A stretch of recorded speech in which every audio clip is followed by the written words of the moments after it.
Welcome to Sputnik, orbiting the world with me, George Galloway. And me, Gayatri. Whilst in the political bubble in France, all eyes are on the prize of the Elysee, down on the streets, the citizenry are rioting. Race relations are plummeting. Poverty increasing. Islamophobia going through the roof. Last week's riots in Paris and Marseille were sparked by the sodomizing of a young black man with a police truncheon. A truncheon the police said had accidentally done this dirtiest of deeds. Our first guest is French, Muslim and black, so we better pay attention to what he says about the streets. He is Dr. Moustafa Traore, a Midlands-based academic and commentator, and we're glad to have him on the Sputnik. Dr. Moustafa, we used to say, if you think England's racist, you've never lived in France. Is that fair, as someone from France who's living in England? Yes, I think that definitely I do agree with what you're saying here. I think that, I'm not saying that Britain is perfect. I think that there are some issues, but the good thing I like here is that we try to tackle the different issues about racism and so on. And in France, it seems that racism is the norm, and this is what it's the norm, and the state seeks to exacerbate it with its politics. But before we turn to that, let's deal with this extraordinary story that Gayatri referred to. A police truncheon accidentally sodomizing a young black man under arrest, causing riots across the country. How can anyone take that police explanation seriously? Yes, it is very difficult indeed. And the thing is that I think the reason why people are rioting today is mainly because they've got the feeling that they've been told lies by the police. It's not the first case. Like something like 7 months ago, you had the case of Moustafa Traore, who was killed by the police. And here again, the police was telling lies. It seems that the police each time they do like what we call police errors, they tell lies, and on top of that they are protected, and this is what I think the insult on injury. Yes, this is what they are very disappointed with, and how widespread were the riots? How serious? It started in Paris and then Nantes, and now even in Marseille, you've got people rioting in Marseille as well. So I'm a bit disappointed because it seems that the information was not spread on the news very quickly. It took time, and because France is not... Only RT, by the way, have broadcast that in Britain. I haven't seen it on any of the other channels. It seems that the French are very strong when it comes to hiding the truth or not spreading some news.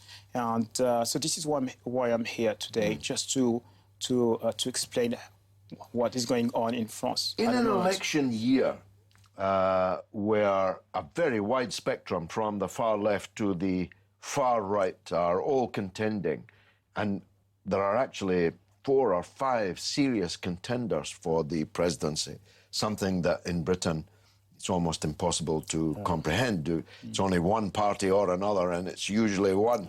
And there's not usually much difference between the two. But in France, it's very different. Racial tensions, religious tensions, and especially given France's role in the world and the world's role in France, are bound to be swirling around and colliding with each other, no? Yes. The way I like to describe it is that if you look at the Socialist Party, in my opinion, it was hijacked by the right and the racists. So, which means that now there's no much difference between what someone like Valls used to say. The Prime Minister? Yeah. Under Hollande? Yes. And what sometimes what Marine Le Pen is saying. Okay, so this is very problematic, and it seems that very often ethnic minorities in France, they used to vote for the Socialist Party, thinking that they were more likely to protect them, and but that was not the case. If you look at Hollande, before being elected, he was saying that he would give the right to ethnic minorities to vote in local elections, and once he was elected president, he did not do anything about it.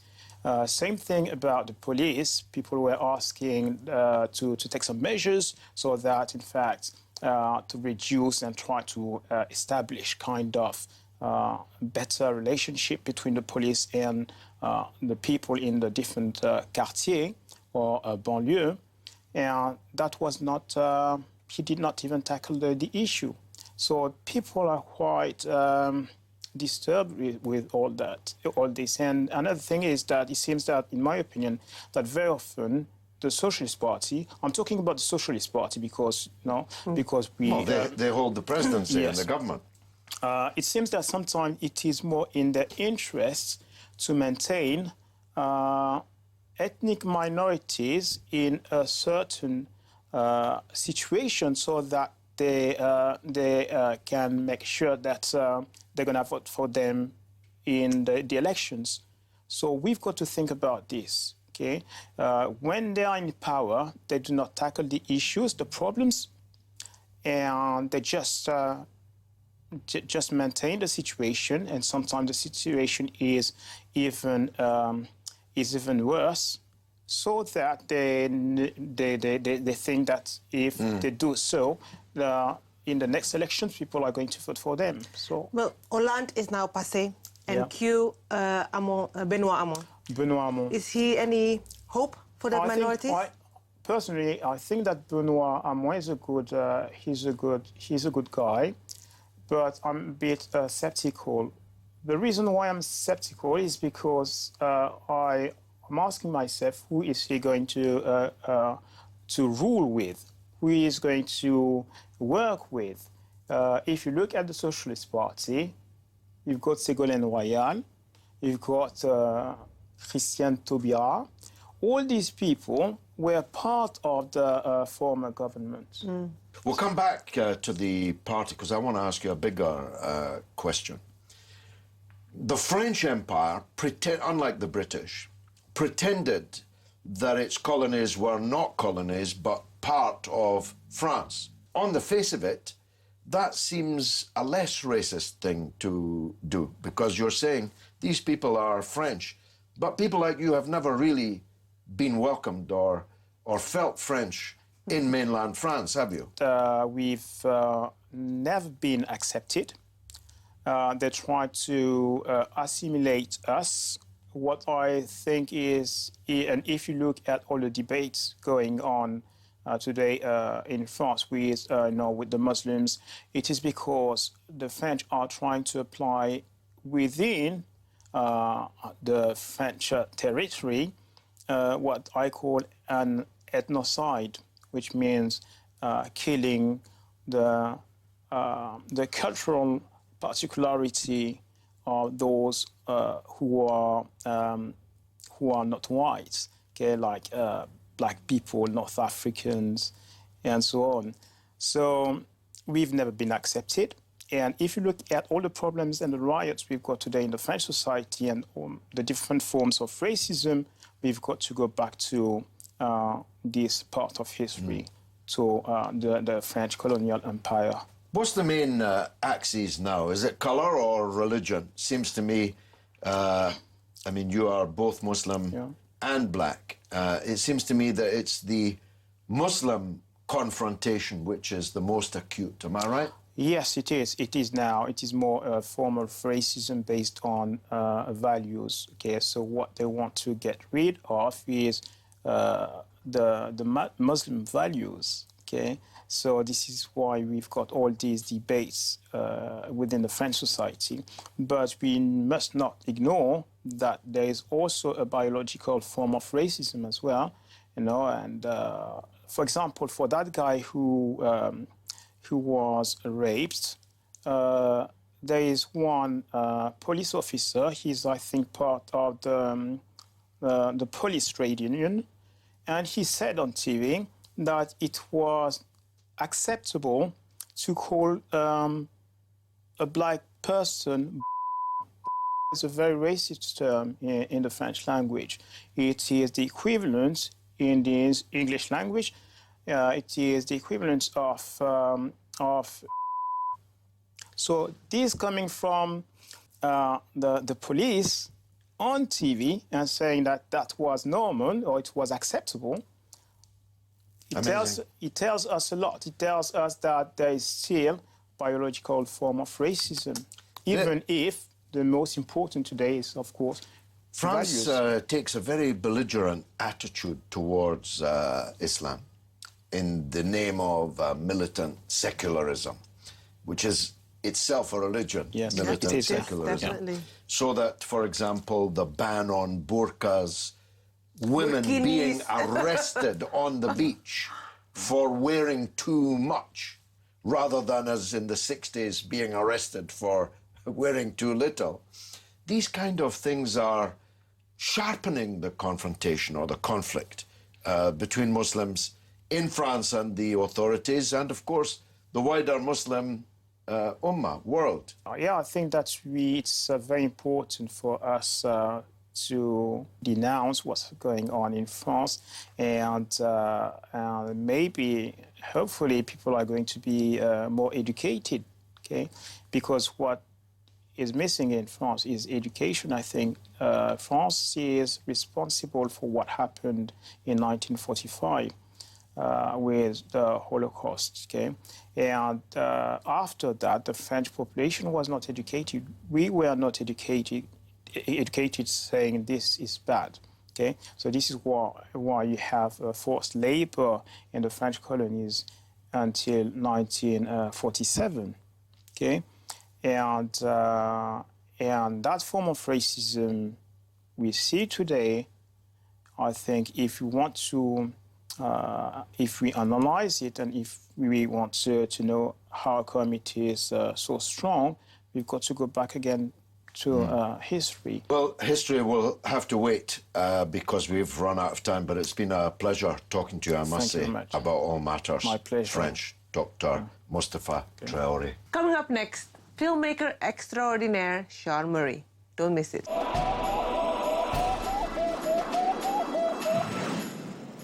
Welcome back to Sputnik. I have maximum respect for our next guest. He's made some of the best documentary films of recent years, and I've even been in some of them. He's currently making a film about, among other things, one of the worst atrocities of the long Irish War, the massacre of the popular music group, the Miami Showband.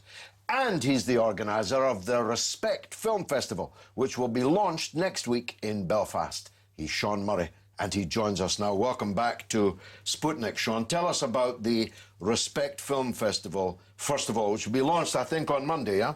That's right, yeah. We're screening a wide range of films that promote a wider understanding of human rights issues, international human rights issues. But with particular focus on the refugee crisis at the minute, which looks at obviously the wars in Africa and the Middle East. But also we're hoping to promote a greater understanding of our own post-conflict society. So we have a number of documentaries that look at that. We have a number of events and workshops which bring a cross-community section of people across, which look at incidents within our own conflict in the past. I think the concept originally came from work that I had done for QFT. That's the Independent Cinema at Queen's University. I helped coordinate a programme which looked at conflicts around the world and addressed some of the issues and themes around, modern day conflict, contemporary society and stuff like that. So people will be coming, what, from around the world to Belfast? Yes, I mean, once we had over 200 submissions for films, I think the task was then to organise venues for these. We had ideas where the venues would be. But most surprisingly was the reaction from a number of the filmmakers that have submitted their films. They're very excited to come to Belfast. Excellent. I strongly recommend it. Belfast's a great place to go. How do people get tickets, see what's on? Have you got a website? Yes, it's www.respectfilmfest.com, and tickets can be bought on that site. I hope it does very well. Let me turn, if I may, to your next film, because you and I drove past the site of the Miami Showband crime. And when I came back talking to people about it, even political people had either forgotten this atrocity or had never heard of it. Now, just tell us how that crime took place and how it fitted into the big picture of collusion between the state and loyalist terror gangs. Well, firstly, the documentary investigates the depth of collusion between the British Army, the RUC, the former police force in the north of Ireland, and loyalist paramilitaries.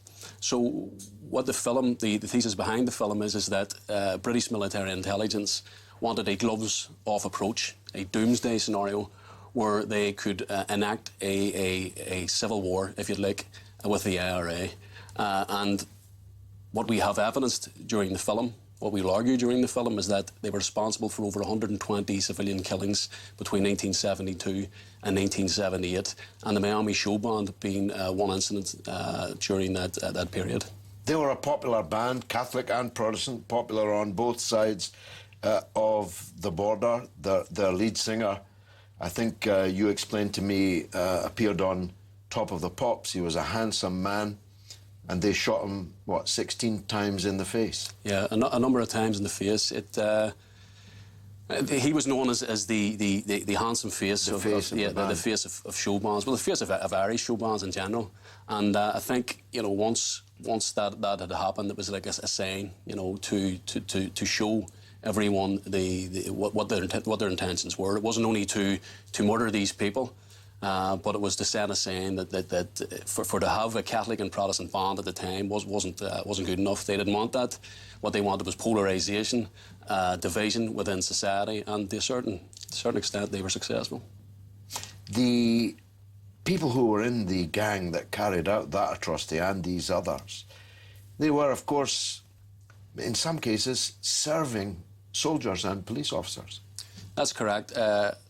They were members of the UDR, the Ulster Defence Regiment, which was a part of the British Army, am I right? That's correct, yeah. We have evidence within our own film based on government documents, which was supplied after a number of years' research by both groups, Dublin's Justice for the Forgotten and also the Pat Finucane Centre.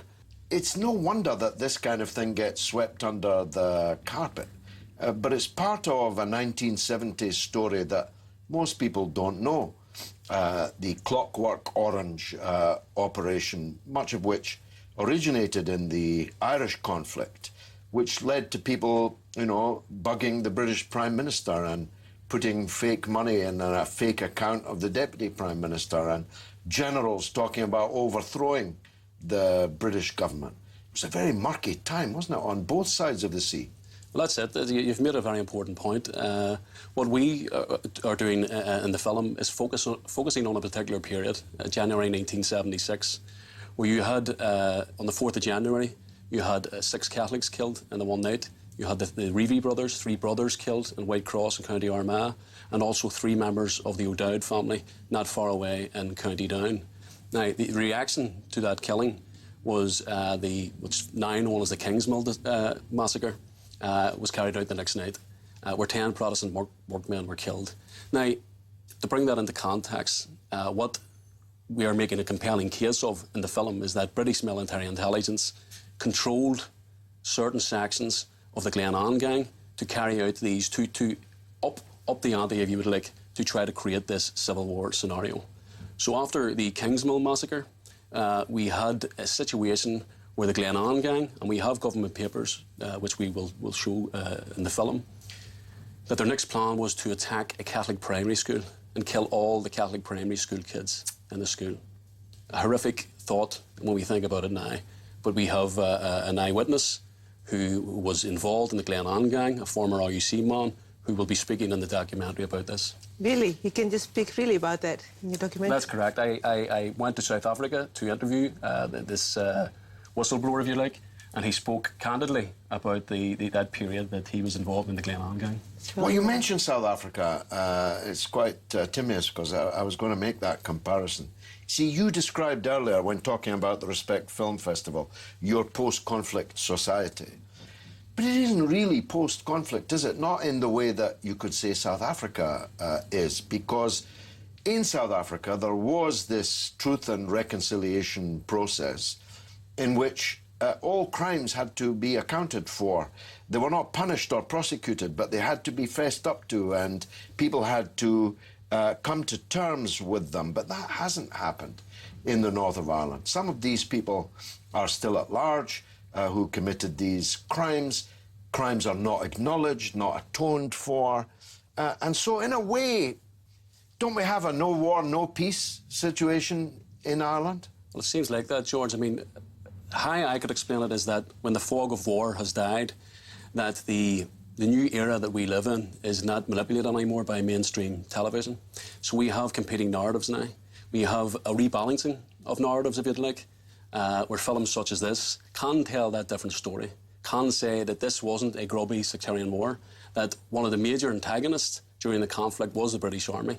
And this is... And therefore the British state. Yeah. That's correct. The army was not operating, separately from the state. It wasn't a rogue army. Absolutely. It was Britain that was doing this. Absolutely.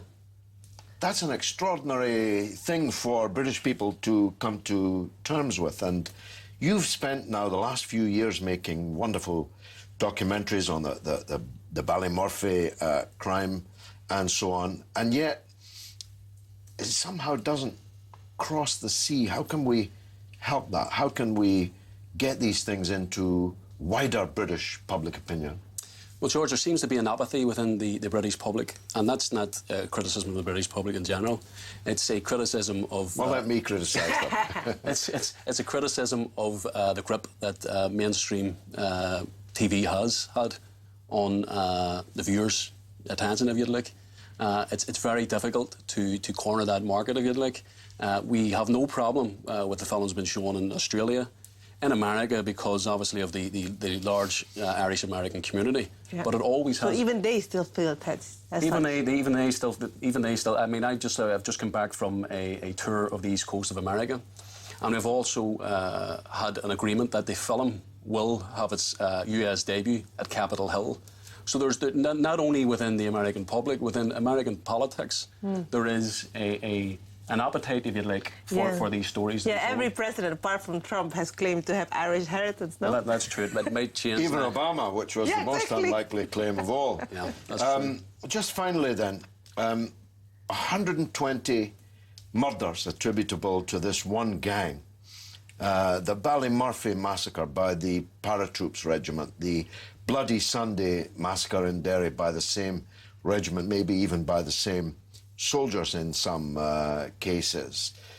How big's the charge sheet? I mean, we see what's happened in relation to war crimes committed in Iraq. First, the media does a big offensive, get rid of the lawyers that are raising it and so on, and then shut down investigation.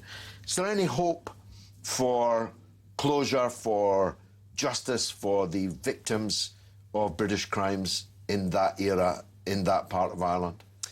Well, unfortunately, if you look at the cases in the Moi Moi in Kenya, there was a particular strategy from the British establishment there, and I'm afraid they're doing the same in Ireland, is that they want the generations to go.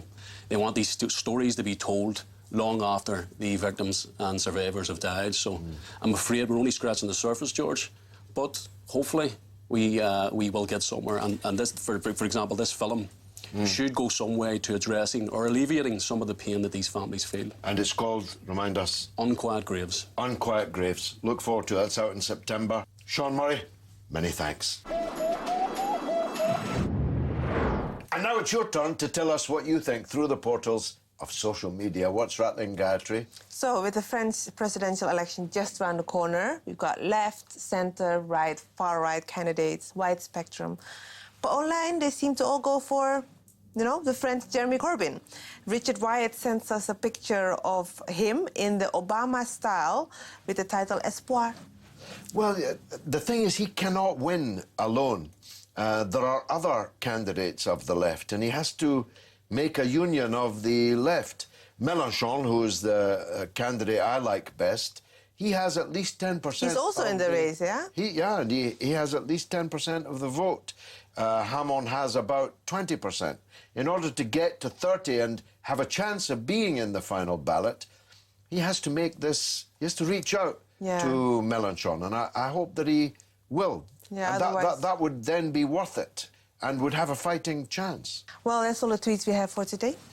Which, alas, means that's the end of the show. But you can stay in touch with us on social media, Twitter and Instagram, RT_Sputnik, or Facebook, Sputnik on Russia Today. It's goodbye from me, Gayatri. And from me, George Galloway. It's been marvellous.